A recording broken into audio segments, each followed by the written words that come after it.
বাইরে যারা আছে তাদের উস্কানিতে কান দিবেন না, পা দিবেন না, নতুবা এখন যেভাবে গর্তে আছেন সেই গর্তে থাকেন।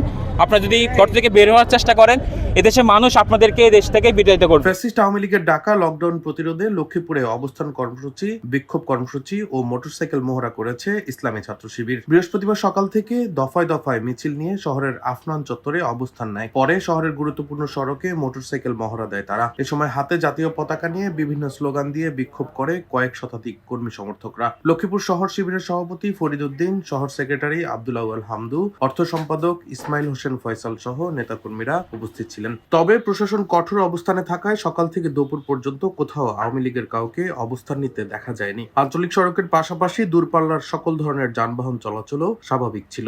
আমাদের এই অবস্থানটা জারি থাকবে। আমাদের সারাদিন স্থানকাল পাত্রভেদে বিভিন্নভাবে আমরা আমাদের জায়গা থেকে আমরা অবস্থান তৈরি করব ইনশাআল্লাহ। ডেস্ক রিপোর্ট, দৈনিক ডেস্টিনি।